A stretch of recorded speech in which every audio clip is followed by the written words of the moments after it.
Hi every one, இது Tamil story line channel. நம்ம பார்த்துட்டு இருக்கிறது ஒரு இன்ட்ரெஸ்டிங்கான comedy romantic investigation Korean drama. இன்னைக்கு பார்க்க போகிறது எபிசோட் 9 and 10. ப்ரீவியஸ் எபிசோட் முடியும் போது ஹீரோயின் 2 பேரும் ஹனிமூனுக்கு வந்திருக்கிற இடத்துல அங்கே அவங்க 2 பேர் இருக்கிறத பாஸ் பார்த்துடுறாரு. அவருக்கு தெரியாது இல்லையா ஹீரோயினுக்கு தான் கல்யாணம் ஆயிருக்கு அப்படின்ட்டு. ஹீரோயினி எங்கே என்ன பண்ணுறேன்னு சொல்லிட்டு கேட்க ஹீரோயின் ஐயோ இப்போ இதை எப்படி சமாளிக்கிறதுன்னு நின்றுட்டுருக்க. இப்படி தான் ப்ரீவியஸ் பார்ட் முடிஞ்சிருக்கும். ஸோ இப்போ இந்த பாட்டு ஆரம்பிக்கும் போது பாஸுக்கு சுத்தமாக புரியல. அங்கே ஹோட்டலில் வேலை செஞ்சுட்டு இருக்க வேண்டிய ஹீரோயின் இங்கே என்ன பண்ணுற அப்படின்ட்டு பக்கத்துல இருந்து சுயா பண்ணி நிற்கிறதுனால இவருக்கு வேற மாதிரி எதுவும் நினைக்க தோணலை. ஆனால் ஹீரோ நீங்கள் என்ன பண்ணுற அப்படின்ட்டு ஹீரோவில் வேற இங்கே என்ன பண்ணுவா, அவள் இங்கே என் கூட வந்திருக்கா அப்படிங்கிற மாதிரி சொல்ல ஆரம்பிக்க ஹீரோயினில் எங்கே பாரு ப்ளீஸ் நீ எதுவும் சொல்லாத, எதுவாக இருந்தாலும் அவர்கிட்ட நான் பேசிக்கிறேன் ப்ளீஸ் என்ன சொல்ல விடு அப்படின்ட்டு. ஹீரோவும் எதுவும் சொல்லாமல் அமைதியாயிடுறாரு.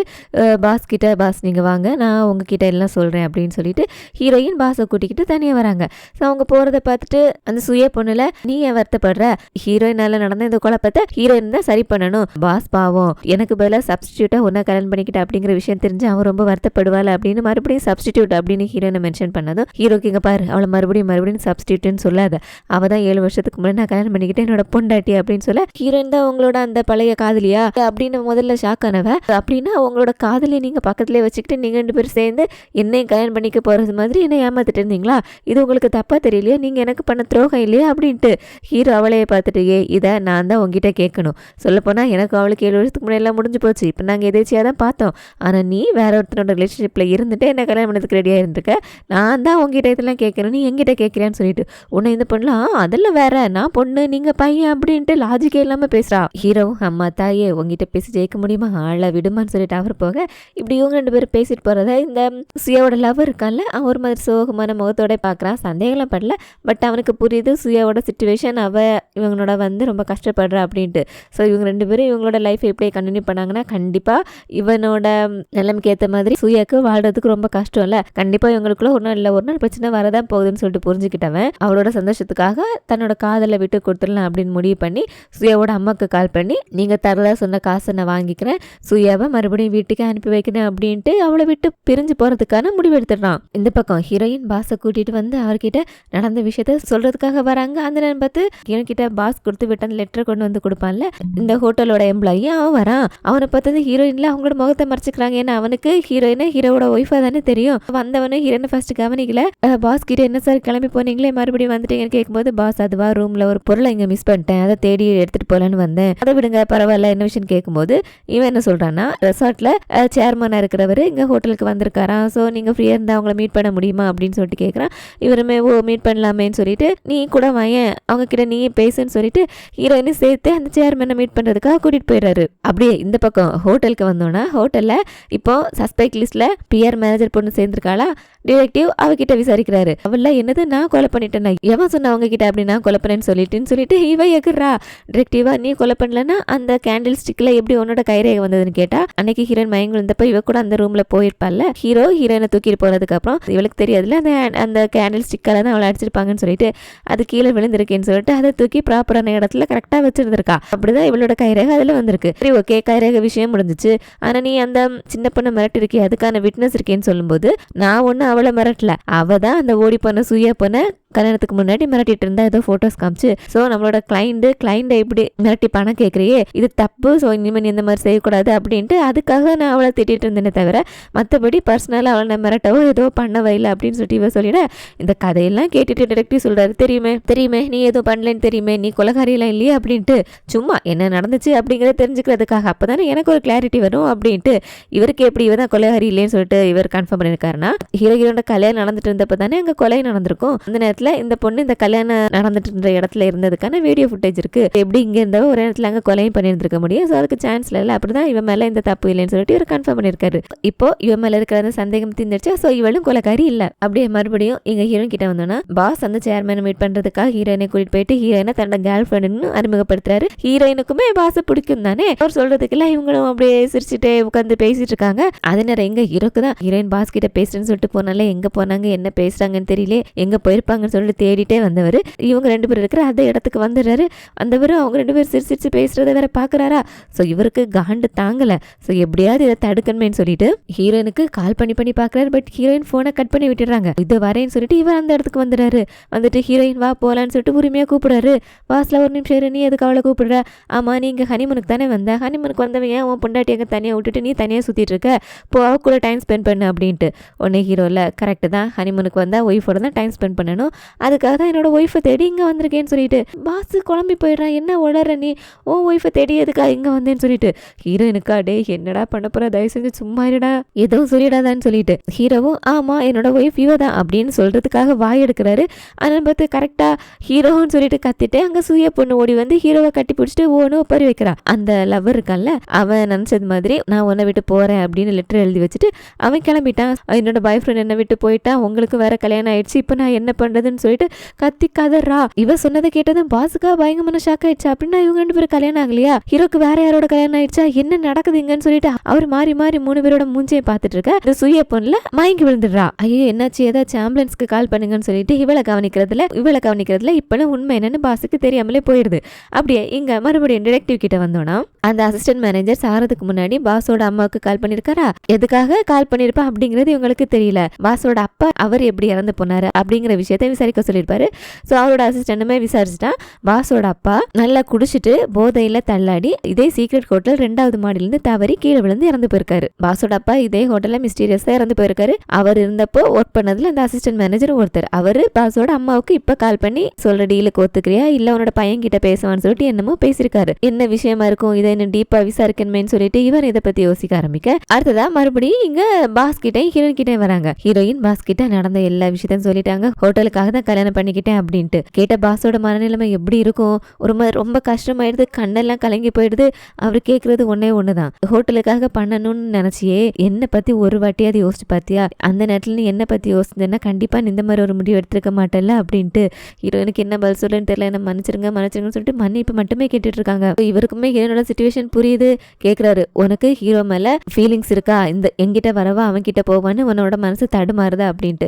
ஹீரோயின் இல்ல எனக்கு ஹீரோ மேல அந்த மாதிரி எந்த ஃபீலிங்ஸுமே இல்லைன்னு சொல்லிட்டு கன்ஃபார்மா சொல்றாங்களா. சரி ஓகே, எல்லா தப்பையும் உண்மையிலேன்னு சொல்லிட முடியாது, நானும் அங்க இருந்திருக்கணும், அந்த சிச்சுவேஷன்ல இருந்திருந்தா இந்த மாதிரி நடந்திருக்காது, ஒன்னு அங்க தனியா விட்டுட்டு வந்துடக்கூடாது, ஸோ எம்எல்ஏ தப்பு இருக்குங்கிற மாதிரி நானும் பிளேம் எடுத்துக்கிறேன். உனக்கும் ஹீரோ மேல எந்த எண்ணம் இல்லைல்ல, நீ நம்மளோட ரிலேஷன்ஷிப்பை கண்டினியூ பண்றதுல உறுதியா இருக்கல, இப்ப கூட உனக்கு கேட்டு போகல, ஹீரோவோட அங்க ஒரே ரூம்ல இருக்க வேணாம், நீ போயிட்டு உன்னோட லக்கேஜ் எடுத்துட்டு என்னோட ரூமுக்கு வந்துரு, நான் வெளியே கார்ல போய் தங்கிக்கிறேன், என்னோட ரூம்ல தங்கிக்கோன்னு சொல்லிட்டு ஹீரோயினா லக்கேஜ் எல்லாம் எடுத்துட்டு வர சொல்றாரு. ஹீரோயினா லக்கேஜ் எல்லாம் எடுக்கிறதுக்காக எங்க வந்தா, நீ எப்படி அவங்க கூட போய் அங்க தங்கிக்கலாம், முடியாதுன்னு சொல்லிட்டு சண்டை போட ஹீரோயின்ல இங்க பாரு, நான் ஏன் போக கூடாது, அவரு நான் டேட் பண்றேன் என்னோட பாய் ஃப்ரெண்டு, நீ மட்டும் இப்ப என்னோட வாழ்க்கையில குறுக்க வரலன்னு வச்சுக்கேன், நான் அவரோட கண்டிப்பா மூவ் ஆன் பண்ணி போயிருந்திருப்பேன், உன்னாலதான் எல்லாம் சொதப்பிடுச்சு, சோ நான் என்ன செய்யணும் எங்க போகணும் நீ சொல்ல வேண்டிய அவசியம் இல்லைன்னு சொல்லிட்டு இவங்க சண்டை போட, அப்படியெல்லாம் ஒன்னு அங்க விட முடியாது, வேணா ஒண்ணு பண்ணிப்போம், நீ சுயாவோட இங்க தங்கிக்கோ, நான் வேணா அங்க போய் தங்கிக்கிறேன்னு சொல்லிட்டு இவரோட லக்கேஜ் எடுத்துட்டு அங்க பாஸோட ரூமுக்கு போறாரு. பாஸ் ஹீரோயின் வருவா, சரி அவ இங்க வந்ததுக்கு அப்புறம் நாம இங்க இருந்து வெளியே போகணுமேன்னு சொல்லிட்டு டீசெண்டா இவர் அவரோட லக்கேஜ் ரெடி பண்ணிட்டு இருக்காரு. பட் அங்க வந்து நிக்கிறது ஹீரோ. நீங்க என்ன பண்ற ஹீரோயின் எங்கன்னு கேட்டா, ஹீரோயின் அங்கே இருக்கட்டும், நான் உங்க கூட தங்கிக்கலான்னு சொல்லிட்டு நான் இங்க வந்துட்டேன்னு சொல்லிட்டு பாஸ்ல நீ என்ன பண்ண ட்ரை பண்ற, உங்களோட உறவு தான் அப்பவே முடிஞ்சிருச்சுன்னு சொல்லும்போது ஹீரோ முடிஞ்சிருக்கலாம், ஒரு வாட்டி முடிஞ்சிருக்கலாம், ஆனா 2வது வாட்டியும் நான் அவளை என்னோட வாழ்க்கையில கொண்டு வந்துட்டேன், உனக்கு ஒன்று தெரியுமா, அவளை நான் எவ்வளவு லவ் பண்றேன்னு சொல்லிட்டு 2வது வாட்டியும் நான் அவளை விடுறதுக்கு தயாரா இல்ல, விட முடியாதுன்னு சொல்லிட்டு ஹீரோ உறுதியா சொல்றாரா. உடனே பாஸ்ல ஓ அப்படியா, நீ முதல் வாட்டி எப்படி தோத்து போனியோ அதே மாதிரி இந்த வாட்டி தோத்து போக தான் போற, ஏன்னா இந்த வாட்டி ஹீரோயினோட நான் இருக்கேன், கண்டிப்பா அவளை நான் உன்கிட்ட வர விட மாட்டேன், அவ எனக்கு தான் சொல்லிட்டு பாசு சவால் விடுறாரு. ஹீரோவும் என்ன பாத்துடலாமா நீ வர ஓ பாத்துடலாமே, இப்போ நான் குளிக்கணும், குளிச்சுட்டு வரேன் என்னன்னு சொல்லிட்டு இவர் பாத்ரூம் குள்ள புகுந்துறாரு. ஹீரோவா பயங்கரமா காண்டாயிடுறாரு. சே இவனு வேற சமாளிக்கணுமே, இவன் வேற போட்டிக்கு வரானே, இப்ப என்ன பண்றதுன்னு சொல்லி இந்த பக்கம் அந்த டீம்மேட் பையன் இருக்கான்ல, அவன் அந்த செக்யூரிட்டி ஹெட் இருக்கான்ல, அவனை தனியா மீட் பண்ணி நீங்க தானே அசிஸ்டன்ட் மேனேஜரை கொலை பண்ணீங்கன்னு சொல்லிட்டு ஒரு குண்டை தூக்கி போடுறான். இதுக்கு முன்னாடி கூட நான் மென்ஷன் பண்ணிருப்பேன்னு நினைக்கிறேன், ஒவ்வொரு கல்யாணத்துலயும் யாரோ பிக் பாக்கெட் பண்ணிட்டு இருக்காங்கல்ல, அப்படி பிக் பாக்கெட் பண்றது வேற யாரும் இல்ல, இந்த டீம்மேட் பையன் தான். அதே மாதிரி ஹீரோவோட பர்ஸையும் திருடினது இவன் தான். அப்படி இவன் ஹீரோவோட பர்ஸ் திருடினதை செக்யூரிட்டி ஹெட் பாத்துருக்காரு. இவன் பயந்து போயிட்டு ப்ளீஸ் யார்கிட்டயும் சொல்லிடாதீங்க, என்னோட வேலை போயிடும், அதோட இங்க வரவங்க அவங்க எல்லாம் பணக்காரங்க தானே, அவங்க கிட்ட இருந்து அவங்க பர்ஸ் திருடி அதுல இருக்கிற கொஞ்சம் காசை நான் எடுத்துக்கிறதுனால இந்த பணக்காரங்களுக்கெல்லாம் என்ன பெருசா லாஸ் வந்துட போகுது அப்படின்னு நினச்சிதான் நான் அந்த பணக்காரங்க கிட்டேருந்து மட்டும்தான் எடுத்துட்டு இருக்கேன், ப்ளீஸ் ப்ளீஸ் யாருக்கிட்டேன்னு சொல்லிடாதீங்கன்னு சொல்லிட்டு பயங்கரமாக கெஞ்சிருக்கான். இந்த செக்யூரிட்டி கேட்டிங்க பார், இதுதான் உனக்கு லாஸ்ட் வார்னிங், இதுக்கப்புறம் இந்த மாதிரி செய்யவே கூடாது போன்னு சொல்லிட்டு அவனை மன்னிச்சு விட்டுருக்கான். அப்படி போகிறதுக்கு முன்னாடி ஹீரோவோட பர்ஸை நானே கொடுத்துறேன்னு சொல்லிட்டு டீம்மேட் பையன் கிட்டேருந்து அந்த செக்யூரிட்டி ஹெட் தான் வாங்கியிருக்கான். அதோட இந்த சம்பவம் நடந்தது அந்த அசிஸ்டன்ட் மேனேஜர் கொலை பண்ணப்பட்டார்ல அந்த டைம்ல. அதனால தான் இந்த சின்ன பையன் அந்த நேரம் எங்கே இருந்தான்னு கேட்டப்போ அவன் பர்ஸ் திருடின இந்த விஷயத்த சொன்னா இவனுக்கு கெட்ட பேர் ஆயிடும்னு சொல்லிட்டு நானும் செக்யூரிட்டி ஹெட் ஒரு பார்ல குடிச்சிட்டு இருந்தோம் அப்படின்னு சொல்லிட்டு மாத்தி சொல்லியிருப்பான். இப்ப சின்ன பையனுக்கு சந்தேகம் என்னன்னா அந்த பர்ஸ் ஹீரோட பர்ஸ் இவன் கிட்ட இருந்து வாங்கினது செக்யூரிட்டி ஹெட். அதுக்கப்புறம் தான் அசிஸ்டன்ட் மேனேஜரோட கொலை நடந்திருக்கு, அவர்கிட்ட ஹீரோட பர்ஸ் இருந்திருக்கு. அப்படின்னா இவன் தானே கொலை பண்ணிருக்கணும், கரெக்ட் தானே, லாஜிக் தானே. செக்யூரிட்டி ஹெட்ல மறுக்கவும் மாட்டேன்றாரு, ஆமான்னு சொல்ல மாட்டேன்றாரு. இப்போ உனக்கு இருக்கிற இந்த சந்தேகத்தை நீ டிடெக்டிவ் கிட்ட போய் சொன்னேன்னா உனக்கு இதனால சந்தேகம் வந்ததுன்னு கேட்பாங்க.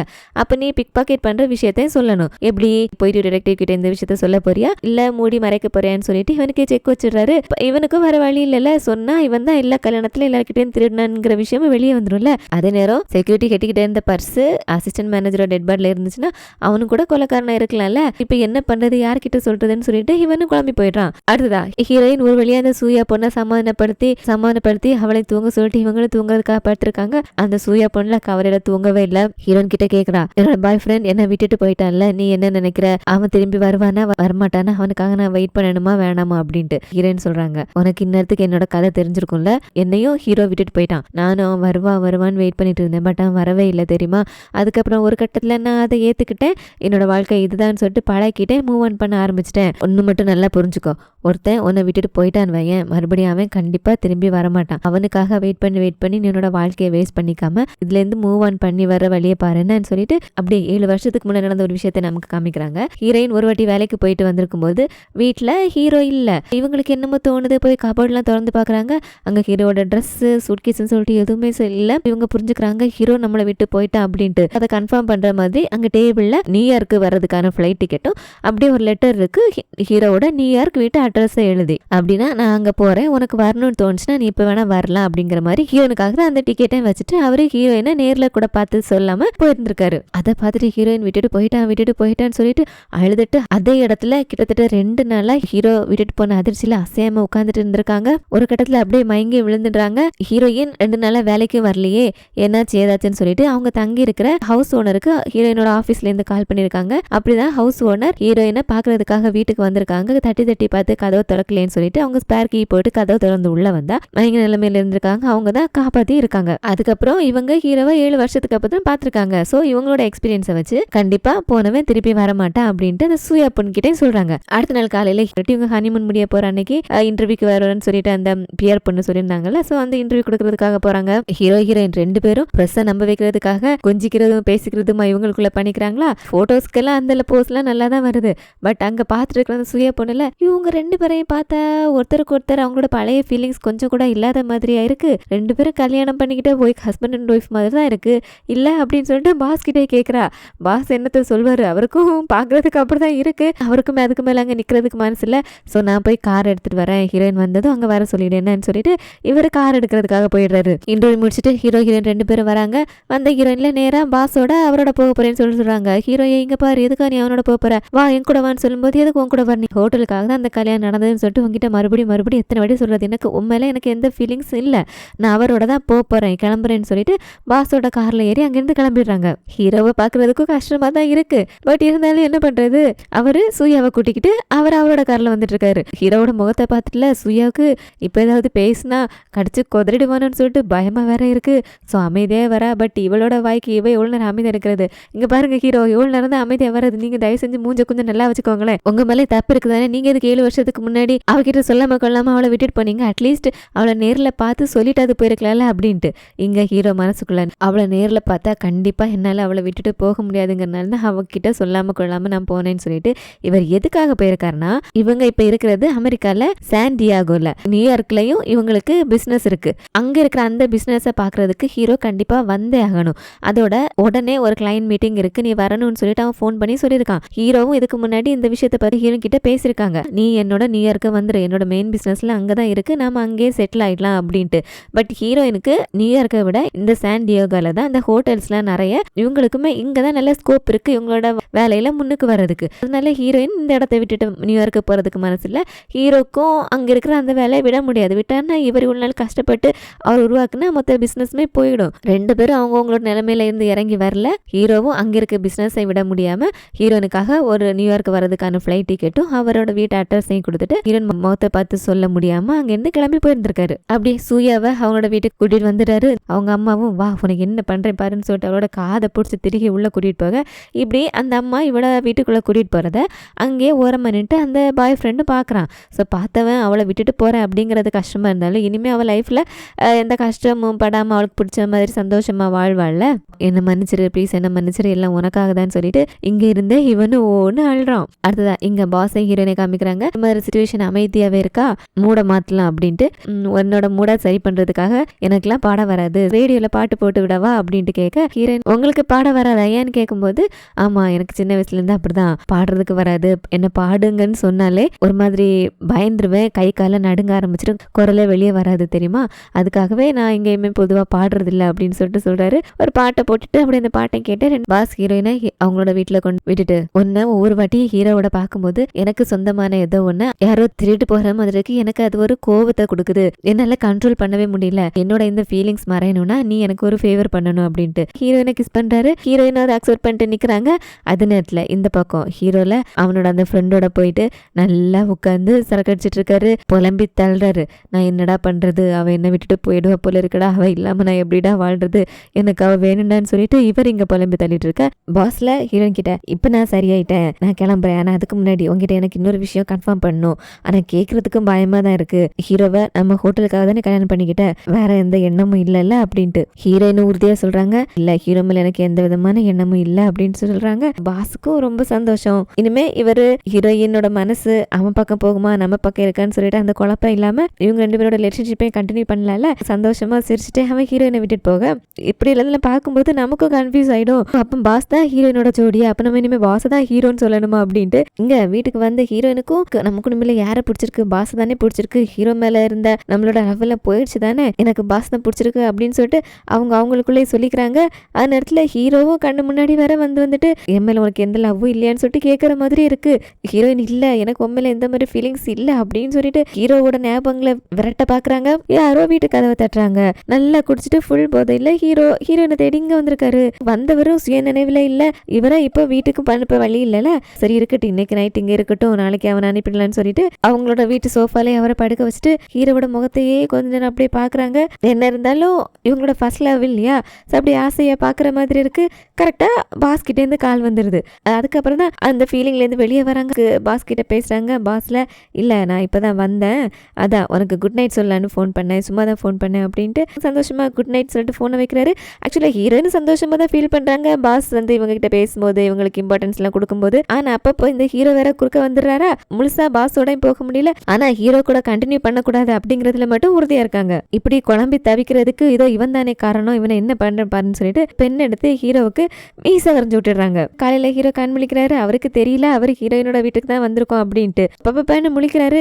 ஹீரோயின் என்ன நல்லா குடிச்சிட்டு நைட்டு என்னோட வீட்டுக்கு தான் வருவியா, எனக்கு வேலைக்கு டைம் ஆயிடுச்சு, நான் கிளம்புறேன், ஹேங் ஓவர் போகிறதுக்காக நீ எப்போ நூடுல்ஸ் தானே சாப்பிடுவேன், ஸோ நூடுல்ஸ் வச்சிருக்கேன், சாப்பிட்டுட்டு ஒழுங்கு மரியாதை உன்னோட வீட்டுக்கு கிளம்பி போயிடுன்னு சொல்லிட்டு கிளம்புறாங்களா. ஹீரோவில் எனக்கு ஹேங் ஓவர் ஆச்சுன்னா நான் நூடுல்ஸ் தான் சாப்பிடுவேன்னு 7 வருஷத்துக்கு முன்னாடி என்னோட அந்த பழக்கத்தை ஸ்டில் ஞாபகம் வச்சு எனக்காக நூடுல்ஸ் செஞ்சு வச்சிருக்கேன் அப்படின்ட்டு நான் செஞ்சேன். அதனால சரி இங்கே இருக்கியே உனக்கு செஞ்சு வைப்போன்னு தான் செஞ்சு வச்சேன், மற்றபடி வேற எதுவும் இல்லைன்னு சொல்லிட்டு வெளியே வந்துட்டாங்க. பட் வந்ததுக்கு அப்புறம் தான் அவங்களே ரியலைஸ் பண்ணுறாங்க, அவங்களே அறியாமல் பழைய ஞாபகத்தில் ஹேங் ஓவரில் இருந்தால் ஹீரோ நூடுல்ஸ் சாப்பிடுவேன்னு சொல்லிட்டு செஞ்சு வச்சிருக்காங்க. அடைச்சா நாம எதுக்காக இப்படி பண்ணோம், இனிமே இந்த மாதிரிலாம் பண்ணக்கூடாது, கவனமாக இருக்கணும்னு சொல்லிட்டு அவங்க ஹோட்டலுக்கு கிளம்பிட இங்கே ஹீரோயின் செஞ்சு வச்ச நூடுல்ஸ் சாப்பிட்டு இருக்க ஹீரோக்கா சந்தோஷம் தாங்கலை. அப்படியே 7 வருஷத்துக்கு முன்னாடியும் இவங்களோட அந்த 3 மாச வாழ்க்கையில் ஹீரோ ஹேங் ஓவரில் கண்மொழிக்கும் போது ஹீரோனுக்கு சமைக்கலாம் தெரியாது. அவங்க செஞ்சு கொடுக்குற அந்த இன்ஸ்டன்ட் நூடுல்ஸை சாப்பிட்டுட்டு இவங்க 2 பேரும் சந்தோஷமா ஸ்பெண்ட் பண்ண அந்த டைம் எல்லாம் யோசிச்சுட்டு அதே சிரிப்போட ருசிச்சு சாப்பிடுறாரு. அது நேரம் இங்க ஹோட்டலுக்கு வந்தாங்கல்ல ஹீரோயின், வந்தவங்க அங்க டீம்மேட் பையனும் லேடி இருக்கிறத பார்த்துட்டு நீங்க 2 பேரும் தான் இருக்கீங்க, சின்ன பொண்ணு எங்கன்னு சொல்லிட்டு இவங்களுக்கு தான் சின்ன பொண்ணு இறந்து போன விஷயம் தெரியாது. ஸோ இதுக்கு மேலே மறைக்கிறதுக்கு வழி இல்லை, எல்லாருமே சின்ன பொண்ணு இறந்து போயிட்டா அப்படிங்கிற விஷயத்த சொல்லிடுறாங்க. ஸோ ஹீரோயின் அப்படின்னா அன்னைக்கு நான் பார்த்தது கனவு இல்லை, அவள் இறந்து போனது நிஜம்தான், ஏன் எங்கிட்ட இப்படி சொல்லாம மறைச்சிங்கன்னு கேட்கும்போது இந்த பியர் மேஜர் இங்க பாரு, உங்ககிட்ட சொன்னா நீ கண்டிப்பா அந்த ஹனிமூன் போற பிளானுக்கெல்லாம் ஒத்துக்க மாட்டேன், அதனாலதான் இப்ப பாரு நம்மளோட நம்மளோட ஹோட்டலுக்கு நல்ல பேர் கிடச்சிருச்சு. அதோட சின்ன பொண்ணு விஷயத்த போலீஸ் பார்த்துப்பாங்க. அவளுக்கு என்னாச்சுன்னா அவங்க கண்டுபிடிப்பாங்க. நீ ரொம்ப வருத்தப்பட்டு ஃபீல் பண்ணுற அளவுக்கு சின்ன பொண்ணு ஒன்று ரொம்ப நல்லவெல்லாம் இல்லைன்னு சொல்லிட்டு அந்த பொண்ணு இப்படி எல்லாரையும் மிரட்டி காசு வாங்குறாருல. ஸோ அதை வச்சு இந்த பொண்ணு மேலோட்டமாக அவளுக்காக நீ ரொம்ப ஃபீல் பண்ணல, தேவையில்லை அப்படின்னு சொல்லிட்டு இவ இங்க ஹீரோனை கன்வின்ஸ் பண்ணிட்டு இருக்க. இதே விஷயம் இங்க பாஸுக்கு தெரிய வருது. பாஸுக்கும் இந்த விஷயம்லாம் சொல்லியிருக்க மாட்டாங்க. பாஸோட அசிஸ்டன்ட் இருக்கான, இவனோட பேர் சைமன். அந்த சைமன் சொல்றான், பாஸும் யாருமே எங்கிட்ட இந்த விஷயத்த சொல்லலேன்னு சொல்லிட்டு இவர் இங்க ஒரு ட்விஸ்ட் கொடுக்குறாரு பாருங்க. இவருக்கு ஒரு லெட்டர் வந்ததுல, உன்னோட அப்பாவோட சாவு தற்செயலா நடந்ததில்லை, அது ஒரு கொலைன்னு சொல்லிட்டு அந்த லெட்டரை அனுப்புனது வேற யாரும் இல்ல, அந்த சின்ன பொண்ணு தான். இவருக்கே கால் பண்ணி அதை பத்தின உண்மையை தெரிஞ்சுக்கணும்னா நான் சொல்ற இடத்துக்கு வாங்கன்னு சொல்லிட்டு கூப்பிட்டுருக்காரு. இவரு அது சின்ன பொண்ணுன்னு தெரியாம தான் போயிருக்காரு. அங்க போனதுக்கு அப்புறம் தான் சின்ன பொண்ணுன்னு தெரிஞ்சிருக்கு. ஸோ உனக்கு எப்படி எங்க அப்பாவோட சாவு கொலை அப்படின்னு சொல்ற, உனக்கு யாரு மேல சந்தேகம் இருக்கு, அது யாருன்னு கேட்கும்போது இந்த பொண்ணு உங்களால தான் இருக்கும் அப்படின்னு சந்தேகம் இருக்கு. ஆனா அது யாருன்னு உங்களுக்கு நான் சொல்லணும்னா எனக்கு நீங்க நான் சொல்ற காசை தரணும். அந்த டீலுக்கு நீங்க ஒத்துக்கிறீங்களா இல்லையான்னு எனக்கு சீக்கிரம் முடிவை சொல்லுங்க, அது வரைக்கும் வெயிட் பண்றேன்னு சொல்லிட்டு போயிருக்கா. இப்போ எனக்கு உங்க அப்பாவை கொலை பண்ணது யாருன்னு தெரியும்னு சொல்லிட்டு போன பொண்ணு இப்ப இறந்து போயிட்டாளா, இனிமே இவர் யார்கிட்ட கேட்கறது? அதோட இவரே இந்த ஹோட்டலோட பாஸ், இவ்வளவு விஷயங்கள் நடந்துட்டு இருக்கு அப்படிங்கறத இவர்கிட்ட யாருமே இன்ஃபார்ம் பண்ணல. இவருக்கு அடுத்த பொசிஷன்ல இருக்கிறது யாரு? ஜிஎம். அவரோட கடமை தானே இது. அவரை வர சொல்லி இதெல்லாம் உங்களுக்கு என்கிட்ட சொல்லணும்னு தோணவே இல்லையா, நான் தான் இந்த ஹோட்டலோட பாஸ், உங்களுக்கு ஞாபகம் இருக்குதானே அப்படின்ட்டு. இவர்ல அதை எங்களால சமாளிச்சுக்க முடியும்னு சொல்லிட்டு நாங்க நினைச்சோம், அதனால தான் நான் உங்ககிட்ட சொல்லல, அந்த பிரச்சனை சால்வ் ஆயிடுச்சு தானேன்னு சொல்லிட்டு இவர் சொல்லும்போது, பாஸ்ல அதனால மட்டும்தான் நீங்க என்கிட்ட சொல்லலையா, இல்லது அதுல வேற ஏதாவது காரணம் இருக்குமான்னு சொல்லிட்டு இந்த பாஸ் இந்த ஜிஎம் கண்டாலே கோவமா தான் பேசுறாரு, நல்லாவே பேச மாட்டேன்றாரு. இவருக்கு எதுக்கு இந்த ஜிஎம் பிடிக்கல அப்படின்னு தெரியல. அடுத்தா இங்க ஹீரோ கிட்ட வந்தோன்னா ஹீரோல மூஞ்சில ஹீரோயின் வரைஞ்சு வச்சிருக்கிற அந்த மீசையை பாக்குறாரு. பார்த்துட்டு முகமெல்லாம் சிரிப்பு. ஹீரோயின் இருக்கிற அந்த அவங்களோட வீடு, அவங்க புழங்குற இடம், அந்த கபோர்டு, அவங்க படிக்கிற புக்ஸ், அவங்க தூங்குற பெட்டுன்னு சொல்லிட்டு எல்லாத்துலயுமே உட்காந்து பார்த்து புரண்டு பார்த்து என்ஜாய் பண்றாரு. ஹீரோயின் எனக்கு மீசை வரைஞ்சிட்டா, இதெல்லாம் அழிக்கவே போறதுன்னு சொல்லிட்டு அதே மீசையோடைய ஆஃபீஸுக்கு வராரு. ஃப்ரெண்டில் டே என்னாச்சு உனக்கு, நீ நல்லா இருக்குதானே, மூஞ்சில என்னடா இதுன்னு கேட்க இவர்ல இதுவா ஒன்றும் இல்லையே, என்னோட ஒய்ஃப் எனக்கு வரைஞ்சா நல்லா இருக்குல்ல, நான் எனக்கு ஃபுல்லாக இப்படியே தான் இருக்க போறேன்னு சொல்லிட்டு ஹீரோயின் வரைஞ்சிட்டாங்க அப்படிங்கிற ஒரே காரணத்துக்காக அந்த பென்சில் மீசை அழிக்காமலே உட்காந்துட்டு இருக்காரு. அடுத்ததா இங்கே ஹோட்டலுக்கு வந்தோன்னா ஹீரோயினுக்கு அந்த பொண்ணு இறந்து போயிட்டா அப்படிங்கிறத விஷயத்துலேருந்து வெளியே வர முடியல. அந்த பொண்ணு ஃபஸ்ட் டைம் இங்கே வேலைக்கு வந்தப்போ அவளோட சீட் இதுதான் சொல்லிட்டு காமிச்சப்போ அவ்வளோ சந்தோஷமாக அந்த சீட்டில் உட்காந்துட்டு அந்த கம்ப்யூட்டர்லாம் தொட்டு பார்த்து சிரிச்சது அந்த முகமே ஞாபகம் வருது. இப்போது இவங்க டீமில் 2 பேர் குறைஞ்சிட்டாங்கல்ல, அந்த இடத்த நிரப்புறதுக்காக புதுசாக ஒருத்தனை வேலைக்கும் அப்பாயிண்ட் பண்ணிட்டாங்க. அப்போது ஹீரோயின் ஒரு ஃபைலை அந்த மேனேஜர் லேடி கிட்ட கொடுத்து இதை அந்த செக்யூரிட்டி ஹெட் இருக்கான்ல அவங்ககிட்ட கொடுத்துட முடியுமான்னு சொல்லிட்டு கேட்குறாங்க. இவங்களும் கொடுத்துறேன்னு சொல்லிட்டு அந்த ஃபைலை வாங்கிட்டு வெளியே வராங்க. அப்போ இவங்களை ஃபாலோ பண்ணிட்டு வந்த அந்த டீம் பையன்ல இவன் தான் அந்த செக்யூரிட்டி ஹெட் தான் அசிஸ்டன்ட் மேனேஜரை கொலை பண்ணான்னு சொல்லிட்டு நினைச்சிட்டு இருக்கான்ல, ஃபைல வேணா நான் கொண்டு கொடுத்துறவான்னு சொல்லிட்டு இவன் கேட்கறான். லேடி இல்ல ஏன் பரவாயில்ல நானே கொண்டு கொடுத்துறேன்னு சொல்லும்போது இல்ல அவரு கொஞ்சம் ஒரு மாதிரி, அவர்கிட்ட கொஞ்சம் கேர்ஃபுல்லா இருங்க, ஏன்னா அவன் கொஞ்சம் ஆபத்தானவன், அவனுக்கு வேணும்னா யார வேணா என்ன வேணா செய்வான்னு சொல்லிட்டு வான் பண்றான். அதோட அதுக்கப்புறம் இவன் என்ன சொன்னான்னு தெரியல. இந்த செக்யூரிட்டி கிட்ட பார்க்க வந்த அந்த லேடியில எதுக்காக எப்படி பண்ணேன்னு சொல்லிட்டு அவங்கிட்ட கத்திட்டு ஒன்னு ஒப்பாரி வச்சு அழுறாங்க. அவங்க அப்படி சொன்னதை கேட்டுட்டு இவன் ஒரு மாதிரி நின்றுட்டு இருக்க. இப்படி இவங்க 2 பேரையும் அங்க வந்து டிடெக்டிவ் பாக்குறாரு. அவங்களுக்குள்ள ஏதாவது பிரச்சனை இருக்கும், இப்ப இதுல தலையிட வேண்டாம், வா போலான்னு சொல்லிட்டு இவனை கூட்டிட்டு டிடெக்டிவ் இப்ப இங்க எதுக்காக வந்திருக்காருன்னா பாஸ் கிட்ட விசாரிக்கிறதுக்காக. இவங்க அப்பா இந்த ஹோட்டல்ல ஒர்க் பண்ணும்போது அவரோட ஒர்க் பண்ண அந்த அசிஸ்டன்ட் மேனேஜர் அவன் சாகிறதுக்கு முன்னாடி உங்களோட அம்மாக்கு கால் பண்ணி பேசியிருக்காரு, அதை பத்தி ஏதாவது உங்களுக்கு தெரியுமா அப்படின்ட்டு. இவருக்கு இது புது நியூஸ், இவருக்கு தெரியாது. இவருமே ஒரு நிமிஷம் ஒரு மாதிரி ஆயிடுறாரு. இருந்தாலும் அதை அப்படியே மறைச்சிக்கிட்டு அப்படியா எனக்கு அந்த மாதிரி எதுவும் தெரியாது அப்படின்னு சொல்லிட்டு சொல்ல அடுத்ததா ஜிஎம் பாக்குறதுக்காக வராரு. என்ன ஜிஎம்மும் அப்பா பாஸோட அப்பாவோட ஒர்க் பண்ணவர் தானே, அவர்கிட்ட வந்துட்டு பாஸ் தான் அவரோட பையன் உங்களுக்கு தெரியுமான்னு கேட்டா இவரா இல்லையே தெரியவே தெரியாது அப்படிங்கிறாரு. சரி ஓகே அது தெரியாது.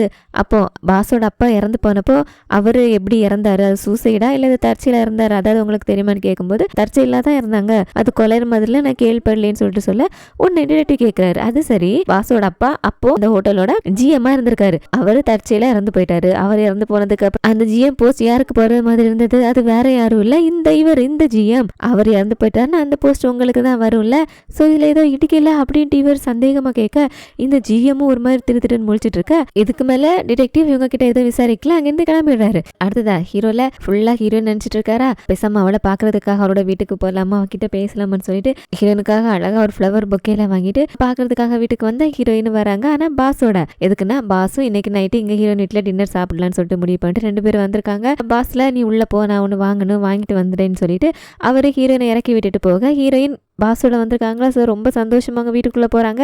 இதை ஹீரோவில் மறைஞ்சிருந்து பார்க்குறாரு. ஸோ புரிஞ்சுக்கிறாரு பாஸ் ஹீரோனோட வீட்டுக்கு இன்னைக்கு வந்திருக்கோம் அப்படின்ட்டு. சோகமாக அவர் வாங்கின அந்த பொக்கையும் பார்த்துட்டு ஒரு மாதிரி நின்றுட்டுருக்க. இங்கே பாஸுமே ஹீரோ எந்த கடையில் ஃப்ளவர் பொக்கே வாங்கினாரோ அதே கடையில் வந்து பொக்கே ரெடி பண்ண போக இங்கே வீட்டுக்குள்ளே வந்து ஹீரோயினில் பார்க்குறாங்க. ஹீரோ தான் அவர் இங்கேருந்து போகிறதுக்கு முன்னாடி வீடே அலங்கோல பண்ணிட்டு போனார்ல, எப்படி பண்ணி வச்சிருக்கான் பாரு, பாஸ் பார்த்தா என்ன நினைப்பான்னு சொல்லிட்டு இவங்க வீடெல்லாம் அரேஞ்ச் பண்ணிட்டு இருக்கும்போது கதவை தட்டுறாங்க. பாஸ் தான் வந்திருக்கான்னு சொல்லிட்டு கதவை ஓப்பன் பண்ணா ஹீரோல அந்த பொக்கையை நீட்டு நிற்கிறாரு. ஹீரோனுக்கு ஃபேஸ் தெரியல. பாஸ் தான் சொல்லிட்டு ஓ எனக்காக இந்த ஃப்ளவர் பொக்கே வாங்கிட்டு வந்தீங்களா, ரொம்ப அழகா இருக்கு அப்படின்ட்டு அந்த பொக்கையை வாங்கிட்டு அதுக்கப்புறம் பார்த்தா அங்கே வந்து நிற்கிறது ஹீரோ. நீங்க என்ன பண்ற, மரியாதையை வெளியே போய் கிளம்புன்னு சொல்லிட்டு பாஸ் வர்றதுக்குள்ள துரத்த பாக்குறாங்க. பட் ஹீரோவை முடியாதுன்னு சொல்லிட்டு அங்க ஜம்பமா உட்காந்துறாரு. ஒரு வழியா ஹீரோயின் ஹீரோவை பிடிச்சி வெளியே போன்னு சொல்லிட்டு கதவை திறந்து வெளியே தரல. கரெக்டா பாஸ் வந்துடுறாரு. அதுவும் எப்படி ஹீரோ என்ன பொக்கே வாங்கிட்டு வந்தாரோ அதே மாதிரி பொக்கே. சோ நீ எங்க என்ன பண்றேன்னு கேட்க நானா என்னோட பொண்டாட்டி வீட்டுல நான் என்ன பண்ணுவேன்ட்டு வேற வெறுப்பேத்துறாரு. பாஸா இவனுங்கிற மன்னிட்டு இருக்க. வெளியே வந்த ஹீரோயின்ல என்ன ஒளற நீ, நான் அவனை இன்வைட் பண்ணல அப்படின்ட்டு. ஹீரோல அதான் எல்லாரும் வந்தாச்சுல, வாங்க வாங்க உள்ள வாங்கன்னு சொல்லிட்டு அவரும் இதான் சாக்குன்னு உள்ள போயிடாரு. பாஸும் சரி போவன்ட்டு உள்ள வராரு. அவர் வாங்கிட்டு வந்து அந்த ஃப்ளவர் பொக்கையும் அதுல வச்சுட்டு அம்மா உன்னோட முகத்துல அது என்ன மீஸ் அப்படின்னு கேட்க ஹீரோல ஓ அதுவா, நேற்று நைட்டு நான் என்னோட ஒய்ஃபோட வீட்டுக்கு வந்தேன்னா நைட்டு ஃபுல்லாக எங்கே தான் இருந்தேன், அவள் தான் எனக்கு ஆசையாக இந்த மீஸை வரைஞ்சி விட்டான்னு சொல்லிட்டு வேற சொல்கிறாரு. பாஸுக்கு ஒரு மாதிரி ஆயிடுது. ஹீரோயினை பார்க்க ஹீரோயினா டேய் நீ என்னமோ நான் உன்னை ஆசையாக வீட்டுக்கு கூப்பிட்டு உனக்கு இப்படி வரைஞ்சி விட்டது மாதிரிலாம் சொல்கிற. பாஸ் சத்தியம் அப்படி இல்லை பாஸ், அவன் தான் குடிச்சிட்டு ஃபுல் போதையில் என்னோட வீட்டுக்கு வந்துட்டான், நான் தான் வேற வழி இல்லாமல் இந்த சோஃபாவில் தான் படுக்க வச்சிருந்தேன் அப்படின்ட்டு. உடனே பாஸ்ல ஹீரோ கிட்ட இங்கே பார், அவள் தான் உண்மையில இன்ட்ரெஸ்ட் இல்லைன்னு சொல்கிறாள், அப்புறம் எதுக்கு நீ மறுபடியும் அவ்வளோ தொந்தரவு பண்ணுற, ப்ளீஸ் இங்கேருந்து கிளம்புறியான்ட்டு. ஹீரோ வீட்லேயே இங்கே பாரு அவள் என்னோட ஒய்ஃப், நான் அவளை கல்யாணம் பண்ணியிருக்கேன், நீ தான் இங்கே 3வது மனுஷன், நீ தான் இங்கேருந்து வெளியே போகணும் அப்படின்ட்டு. பாஸ்ல அவள் ஒன்றும் உண்மையில இருக்கிற காதலில் ஒன்று கல்யாணம் பண்ணிக்கலையே, ஹோட்டலுக்காக தானே கல்யாணம் பண்ணிக்கிட்டா, மற்றபடி இந்த கல்யாணம் ஒரு செல்லாத கல்யாணம் அப்படிங்க. ஹீரோவில் ஒன்று ஹீரோனை திரும்பி பார்க்குறாங்க. ஹீரோயின் ஆமாங்கிற மாதிரி தலையாட்டுறாங்க. இதுக்கு மேலே ஹீரோக்கு பேசுறதுக்கு பாயிண்டே இல்லை. போதாத குறைக்கு ஹீரோயின் ஹீரோ ப்ளீஸ் வெளியே போன்னு வேற சொல்லிடுறாங்க. அதுக்கப்புறம் ஹீரோக்கு அங்கே இருக்கவே முடியல, சோகமா வெளியே வந்துடுறாரு. அவர் போனதுக்கு அப்புறம் பாஸுக்குமே அங்கே ஹீரோயினோட டின்னர் சாப்பிட்றதுக்கு மனசு இல்லை, வர இன்னொன்று நம்ம 2 பேர் சேர்ந்து சாப்பிடலாம், நான் கிளம்புறேன் அப்படின்ட்டு பாஸும் அங்கேருந்து கிளம்பிடுறாரு. அப்படி அடுத்த நாள் காலையில் ஹீரோயின் வேலைக்கு போகிறதுக்காக வெளியே வராங்க. அப்போ அங்கே அவங்களுக்காக பாஸ் வெயிட் பண்ணிட்டு இருக்காரு. ஹீரோயின் வந்ததும் எனக்கு என்னமோ நீ என்னையும் ஹீரோவையும் 2 பேரில் ஒரு ஆளை சூஸ் பண்ணுறதுக்கு ரொம்ப கஷ்டப்பட்டுட்டு இருக்கியோ அப்படின்ட்டு தோணுது, விதியும் உங்கள் 2 பேருக்கு தான் என்னமோ செய்ய பார்க்குதோ அப்படின்னு தோணுது. அப்படி இல்லைன்னா 7 வருஷத்துக்கு முன்னாடி கல்யாணம் ஆகி பிரிஞ்ச ஜோடி உங்களை மறுபடியும் இன்னொரு வாட்டி கல்யாண பந்தத்தில் அது இணைச்சிருக்குமா, நீ சொல்லு, உனக்கு ஹீரோ கிட்ட திரும்பி போகணும், அவனோட மறுபடியும் லைஃப்பை ஸ்டார்ட் பண்ணணும்னு சொல்லிட்டு ஏதாவது எண்ணம் இருக்கா அப்படின்னு கேட்குறாரு. ஹீரோயின் 100% எனக்கு அந்த மாதிரி எண்ணம் இல்லவே இல்லைன்னு சொல்லிட்டு உறுதியா சொல்றாங்க. சரி ஓகே, அப்படின்னா ஹீரோ கிட்ட இருந்து முழுசா விலைக்கு வர்றதுக்கு நான் உனக்கு ஹெல்ப் பண்றேன், அதுக்கு ஃபர்ஸ்ட் ஸ்டெப்பா நம்ம 2 பேரும் டேட் பண்றோம் அப்படிங்கிற விஷயத்த நம்ம ஹோட்டல்ல அனௌன்ஸ் பண்ணிடலாம் அப்படின்னு சொல்லிட்டு ஹீரோயினை அவரே ஹோட்டலுக்கு கூட்டிட்டு வராரு. இவங்க 2 பேரும் கையை பிடிச்சிட்டு வரதை பார்த்து அங்க ஹோட்டல் ஸ்டாஃபுங்க எல்லாம் கிசுகிசுக்க ஆரம்பிச்சிடுறாங்க. நேரா அந்த வெட்டிங் டிபார்ட்மெண்ட்டுக்கு வந்தவர் அங்க இருக்கிறவங்க கிட்ட எல்லாம் அவங்க எல்லாருக்கும் நான் இன்னைக்கு நைட்டு ஒரு ஹோட்டல்ல டின்னர் அரேஞ்ச் பண்ணிருக்கேன், எல்லாரும் வந்துருங்க, மற்றவங்களை பத்தி எனக்கு தெரியல, ஆனா பிஆர் மேனேஜர் நீ கண்டிப்பா வரணும், நான் இன்னைக்கு ஒரு முக்கியமான விஷயம் அனௌன்ஸ் பண்ணலான்னு இருக்கேன், அது உனக்கு கண்டிப்பா தெரிஞ்சே ஆகணும் அப்படின்ட்டு. பிஆர் மேனேஜருக்கு புரியுது இவங்க என்ன அனௌன்ஸ் பண்ண போறாங்க அப்படின்ட்டு. கண்டிப்பா இவங்க 2 பேரும் டேட்டிங் விஷயமா தான் இருக்கும். ஸோ இதை இப்படி விடக்கூடாது. நேரா அடுத்தது ஹீரோ பாக்குறதுக்காக ஹீரோட ஆஃபீஸ்க்கு வந்துடுறா. அங்கதான் அந்த சுயா பொண்ணு இருக்கா. ஸோ அங்க வந்து இந்த பிஆர் மேனேஜர்ல ஏய் ஹீரோ, உனக்கு கஷ்டப்பட்டு நான் உன்னோட ஒய்ஃபையே மறுபடியும் உனக்கு கல்யாணம் பண்ணி வச்சா ஒரு நல்ல ஹஸ்பண்டை என்ன பண்ணிருக்கோம், நான் அவளை உன்னோட வழிக்கு கொண்டு வரதுக்கு ட்ரை பண்ணணுமா இல்லையா, அதை விட்டுட்டு நீ பாட்டுக்கு சும்மா இருக்க. அவங்க 2 பேரும் அவங்களோட டேட்டிங் விஷயத்த இங்க எல்லாருக்கும் நைட்டு ஹோட்டல்ல அனௌன்ஸ் பண்ண போறாங்களா, அதுக்கப்புறம் நீ என்ன பண்ணுவா அப்படின்ட்டு. ஹீரோக்கும் இது ஷாக்கு தான், என்னது அவங்க 2 பேரும் பப்ளிக்கா அனௌன்ஸ் பண்ண போறாங்களா, ஆமா எங்க எத்தனை மணிக்கு எந்த ஹோட்டல்னு கேட்க இந்த பொண்ணும் எல்லா டீட்டெயிலும் ஹீரோ கிட்ட சொல்லிடுறா. அப்படியே நைட்டு இவங்க அரேஞ்ச் பண்ண ஹோட்டல் அந்த டின்னர் நடந்துட்டு இருக்கு. பாஸ்ல அவங்க எல்லாருக்கிட்ட ஒரு விஷயம் சொல்லணும்னு சொல்லிட்டு சொல்ல வராரு. அப்போ இவங்க இருக்கிற இடத்துல லைட்ஸ் எல்லாம் ஆஃப் ஆகுது. அங்க மியூசிக் ட்ரூப் இருக்குல்ல, அந்த ஸ்டேஜ்ல மட்டும் லைட் ஆன் ஆகுது. ஹீரோ மைக்க பிடிச்சி நின்றுட்டு இருக்காரு. அதோட இங்க கொடுப்பாரு பாருங்க ஒரு பெர்ஃபார்மன்ஸ், நிஜமாவே சூப்பரா இருக்கும் தெரியுமா, அழகா பாட்டு பாடி டான்ஸ் ஆடி ஹீரோயினுக்காக டெடிகேட் பண்ற மாதிரி செம்மையா பாடுவாரு. பாடி முடிச்சுட்டு பாஸ் கிட்ட வந்தவர், நான் ஹீரோயினை உனக்கு விட்டு கொடுக்கறதுக்கு தயாரா இல்ல, எங்கிட்ட இருந்து எடுத்துக்கிட்டு என்னோட ஒய்ஃபை நீ எனக்கு திருப்பி கொடுத்துடணும் அப்படின்ட்டு ஃபேஸ் டு ஃபேஸ் கேக்குறாரு. அதோட இன்னைக்கு நான் பாடின இந்த பாட்டு ஹீரோயின் என்னோட லைஃப்ல எவ்வளவு முக்கியம் அப்படிங்கறத சொல்றதுக்கான பாட்டு, உனக்கு என்னோட போட்டி போடணும்னா வேணா நீ பாட்டு பாடி காட்டேன் அப்படிங்கிறாரு. அங்க சுத்தி இருக்கிறவங்க ஆமா நீங்களும் பாடுங்க போட்டி போடுங்கன்னு சொல்லிட்டு எல்லாரும் வேற கை தட்டி பாடுங்க பாடுங்கன்னு சொல்ல ஆரம்பிச்சிடறாங்க. ஹீரோனுக்கு ஒரு மாதிரி ஆயிடுது. ஏன்னா பாஸ் தான் ஒரு வாட்டி சொல்லியிருப்பாரு அவர் அவரால் பாட முடியாது. பாடணும்னு சொன்னாலே ஒரு மாதிரி கை காலில் நடுங்க ஆரம்பிச்சிடும், வார்த்தை வராதுன்னு சொல்லிட்டு எல்லாரும் முன்னாடியும் இப்போ அவர் அந்த மாதிரி ஸ்ட்ரகிள் அந்த மாதிரி அவருக்கு ஆகும். ஒரு மாதிரி எம்பாரசிங் ஆயிடும்ல. பாஸோட கையை பிடிச்சிக்கிட்டு வாங்க நம்ம 2 பேரும் இங்கேருந்து போயிடலன்னு சொல்லிட்டு பாஸ்ல ஹீரோனோட கையை அப்படியே ஸ்ட்ராங்கா பிடிச்சிக்கிட்டு இல்ல வேணாம் நான் ட்ரை பண்றேன்னு சொல்லிட்டு பைக் எடுத்துக்கிட்டு பயத்தில் நான் உரம் கட்டி வச்சுட்டு மெலோடியா ஒரு பாட்டு பாடுறாரு. ஸ்டார்டிங்ல அவர் பாடுறது யாருக்குமே சுத்தமா பிடிக்கல, குரல் அவ்வளவா நல்லா இல்ல. ஆனா அவரு சின்சியரா ஹீரோயினை பார்த்துட்டு ஃபீலிங்ஸோட அந்த பாட்டை பாடும்போது எல்லாம் ரசிக்க ஆரம்பிச்சிடுறாங்க. பாஸோட பாட்டுக்கு மியூசிக் போட ஆரம்பிச்சிடுறாங்க. இவருமே ரொம்ப நல்லா பாடுறாரு. அவரோட ஃபீலிங்ஸ்லாம் எக்ஸ்பிரஸ் பண்ற மாதிரி ஹீரோயினை பார்த்துட்டே பாடுறாரு. ஹீரோயினும் பாட முடியாது, எனக்கு பாட வராதுன்னு சொல்லவர் ஹீரோயினுக்காக பாடுறாருன்னு சொல்லிட்டு இவங்களும் அப்படியே மெய் மறந்து அவர் பாடுறதை கேட்டுட்டு இருக்காங்க. இவங்க 2 பேரோட ஃபேஸ் எக்ஸ்பிரஷனை பார்த்துட்டு ஹீரோக்கும் ஒரு மாதிரி ஆயிடுது. புரிஞ்சுக்கிறாரு நாம இவ்வளவு முயற்சி பண்ணியும் நாம இந்த இடத்துல தோத்துட்டோம் அப்படின்ட்டு. அவர் அப்படியே சோகமா ஓரமா போய் நின்றுட்டு பாஸ் பாடுறதை கேட்டுட்டு சந்தோஷமா சிரிச்சுட்டு அவரையே பார்த்து நின்றுட்டு இருக்கிற ஹீரோயினை பாக்குறாரு. அவ்வளவுதான் முடிஞ்சு போச்சு அப்படின்னு முடிவுக்கே வந்துடுறாரு. இங்க பாஸும் அழகா பாடுறாரு. அப்படி அந்த பாட்டு முடியும் போது வேற ஐ லவ் யூ அப்படின்னு வேற சொல்லி முடிக்கிறாரு. ஹீரோயினும் சந்தோஷமா சிரிக்கிறாங்க.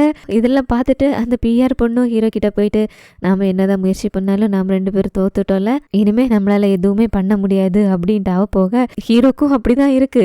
இங்க பாஸ்ல அழகா பாடி முடிச்சுட்டு அங்கே அழுதுட்டு இருக்கிற ஹீரோயினோட கண்ணீர்லாம் தொடச்சி விட சுற்றி இருக்கிறவங்க எல்லாம் கைத்தட்ட அப்படியே இந்த இடத்துல எபிசோட் 10 முடியுது. இது வரைக்கும் 10 எபிசோட் நம்ம முடிச்சிருக்கோமா, இன்னும் 6 எபிசோட் தான் இருக்குது. ஸோ அந்த 6 எபிசோட கூட கூடிய சீக்கிரம் பார்த்து முடிச்சிடலாம். இந்த 2 எபிசோடு எப்படி இருந்தது, நல்லா இருந்ததா, நீங்கள் என்ஜாய் பண்ணியிருப்பீங்கன்னு நினைக்கிறேன். ஸோ என்னோட எக்ஸ்ப்ளனேஷன் எப்படி இருந்தது உங்களுக்கு பிடிச்சிருந்துச்சுன்னா மறக்காமல் லைக் பண்ணுங்கள். உங்களோட கருத்துக்களை கமெண்ட்ஸில் சொல்லுங்கள். ஃபஸ்ட் டைம் பார்க்குறீங்கன்னா சேனலை சப்ஸ்கிரைப் பண்ணலைன்னா தமிழ் ஸ்டோரி லைன் சேனலை சப்ஸ்கிரைப் பண்ணி எனக்கு சப்போர்ட் பண்ணுங்கள். அடுத்த வீடியோவில் நாளைக்கு பார்க்கலாம். Good night.